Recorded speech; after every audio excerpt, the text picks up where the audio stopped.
I Yes, don't see hello. your PowerPoint yet. That's because I'm not showing it yet, Charlotte. Okay, alright. First, I want to ask, did anyone click through the spoilers on the Discord message I sent out to see what it was? Nope. Okay. So this is gonna fucking sideline all of you then, I guess. I like being sidelined. Why, Wario's redemption arc in Stupid Mario Brothers is the best redemption arc in 21st century Western Never mind, media. I have heard of this. So before we start off, how familiar are you folks with Stupid Mario Brothers? In what way are they different from the Super Mario Brothers? Yes. Is this a different thing, or is this your personal opinion? In that case, that's also fighting words. Stupid Mario Brothers is a core part of my childhood. It is a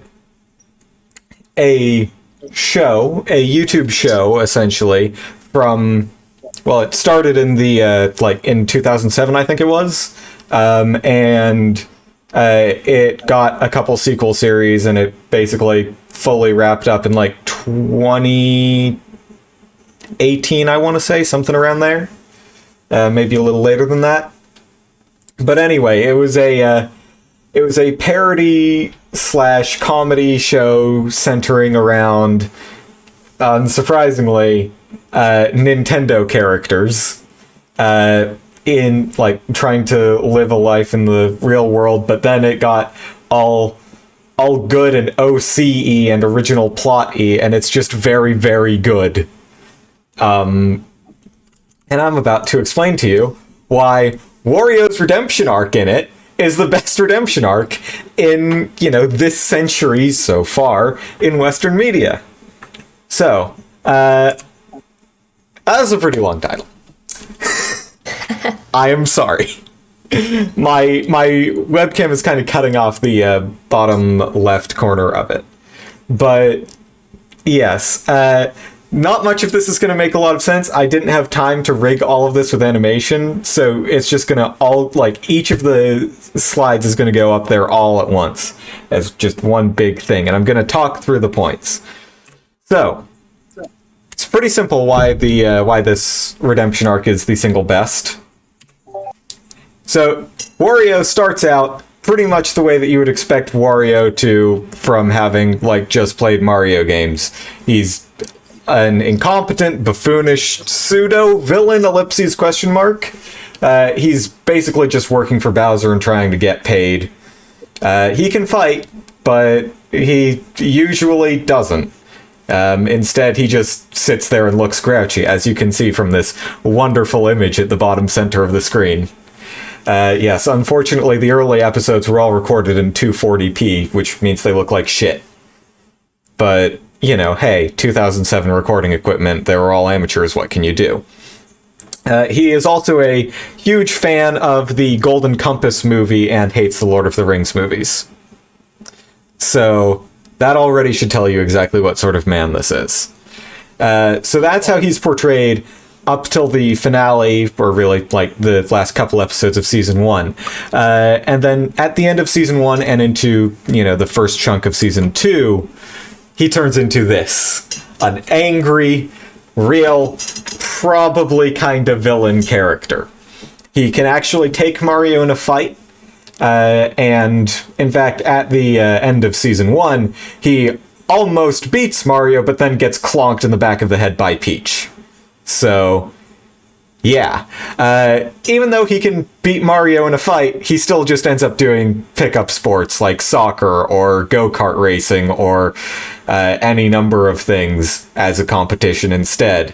But as the season wears on, Wario starts becoming a little bit more unstable and angry, starts blaming Mario for everything that's ever gone wrong for him. And because he hasn't managed to bring Mario back to the Mushroom Kingdom, he also kind of loses his job. Which, is not great for anyone's mental health when it's their only source of income. Especially not when money is the thing they care about most. And then we get to Season 3. Now, the end of Season 2 sees Wario go full fucking villain mode. Because he kills the BBEG and then delivers the classic villain one-liner of, I only killed him so I could kill you myself. Of course, there is a little bit of Deus Ex Machina to keep Mario from instantly being killed. And Wario spends most of Season 3 as a sort of shadowy background character manipulating Snake and some other more protagonisty characters into recharging the unstoppable laser sword that he used to kill the BBEG and probably would have killed Mario with.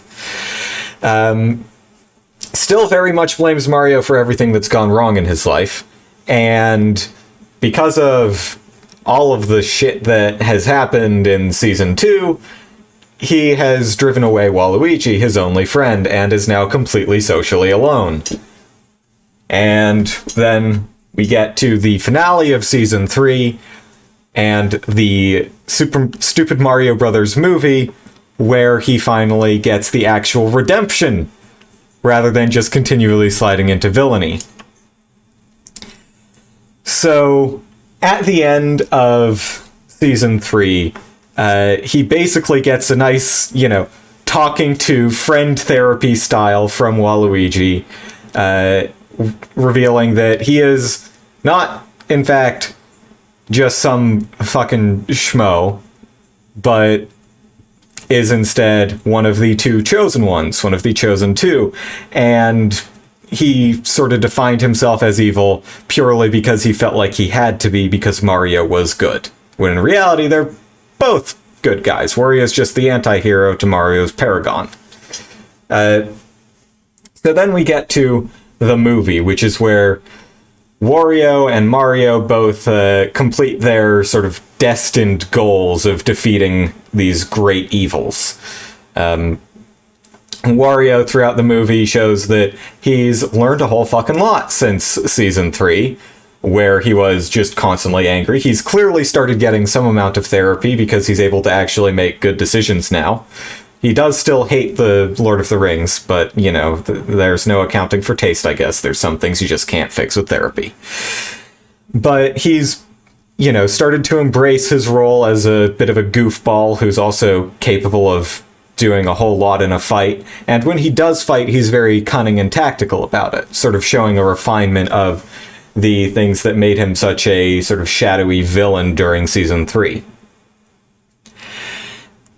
Now, as it happens, the BBEG, who is the focus of most of the movie, is basically a primeval darkness that has attached itself to Mario. Hence, if you look down in the bottom right, why it looks like goth metal Mario. And so Wario being destined to defeat that entity is sort of symbolic of him overcoming and killing his hatred of Mario. And over the course of the movie, he comes to see Mario as a friend, an equal, and of course still a rival. He does still compete a lot. But at the very end, he sort of proves that he really is a good guy, he really is a hero, by bringing back Link, who got kinda murked, because of course he did, he was too good for this world. That's sort of the definition of how Link works. So then we get into Season 4, which is where the series kinda started getting a little bit stale, but hey. Wario has sort of become a comic relief hero by the time Season 4 rolls around, both in the terms of, he is a hero who is the comic relief, and also he is a hero of comic relief. Of course, because of the way that Wario works, in particularly the Smash Brothers games, he is... there are so many fart jokes about and around him, because that's basically 90% of his moveset in Smash Bros. I have tastefully not included any of them on the images here. But yeah, by season 4, he's actually managed to get himself in a stable relationship, as you can see in the image at the center of the screen. He's actually being, treated as the most reliable and trusted ally of the same person who stopped him from killing Mario all that time ago. But for the most part in season 4, he doesn't really do much other than be the crouching moron, hidden badass comic relief. And of course, that is a role that doesn't work super well for a lot of characters, but since he's basically already had most of his character arc, yeah. And then we get to season 5, where he really comes into his own. He finishes up his character arc with a little bit of backsliding, because his girlfriend gets attacked when he can't protect her, and she almost breaks up with him, and so he just leaves to go be with her instead of sticking with the rest of the team. But then he realizes that that's exactly what was, that was the whole reason that she got jumped in the first place. So he goes and helps them out, and then promptly goes off to travel the world with her. But throughout the season, he shows that he's still very much the same cunning and tactical Wario that was very scary as an antagonist in season 3, and very reassuring as an ally in the movie. And yeah, he doesn't really make a ton of appearances because the actor who played him was playing 2 other major characters during season 5. So Wario physically could not have much screen time. Always wonderful when you have, 40 or so characters and about a dozen or so actors. Some people end up having to pull a lot more weight. So yes, there you go. This man is 50% of the reason I fell in love with redemption arcs. About 49% of the rest is fairy tale, and then 1% is the fact that I'm hopelessly fucking codependent. I'm working on it, though. Anyway, there you go. That's my shoulder. Careful. That's my presentation. Thank you for coming to my TED Talk. There we go. Okay. There's my 9 slides. It's a very beautiful 9 slides. I will take comments now. Comments and questions. I was wondering What were when you were the- going to mention fairy tale. Yes. What were the other characters that the Wario actor played? Captain Morgan. Yes, that Captain Morgan. As well as Donkey Kong and Ganondorf. Okay. It's an interesting assortment. Yes. The man's got range, Charlotte. That's true. I mean, most of the other people doing it agreed that he was kind of miscast as Ganondorf, but he still is a good actor. You only have so many actors to choose from. Yeah. It's very obvious that certain characters are played by the same actor. And it's just one of those things where it's this is an amateur production and you have to suspend your disbelief. But the amount of effort that they put into a lot of the shots where they had to have 2 characters played by the same actor in a single shot, they put a lot of work into lining things up and green screens and editing and whatnot. It's technically speaking a masterpiece. And you'll notice that I did not mention the sequels, because Wario only appears in one of the sequels, where he shows up because he's, fucking broke and needs a bit of money, and then that's it. That's the only appearance he makes in the sequels. His son does make an appearance as a newscaster, played by the same actor, but he does not make an appearance in the like grimdark Batman parody sequel. Oh my. Yes. Grimdark Batman parody sequel. It's a fun time. Things I did not expect to hear regarding Nintendo. Yeah, it's called The Plumber Knight Returns. Old Mario, Luigi died years ago, and that's why he retired from being a vigilante. You know, that sort of thing. As you do. So, yeah, I also, going back and watching it again to, grab stills for this, I went back and watched it again for other reasons, but the music, like, it was actually kind of funny because there's so many songs that I found, like, later on for, like, creating a soundtrack for my writing that I later realized, wait, like, when I went back and watched it, I realized, wait, I remember this song, I recognize this song, I came across it later.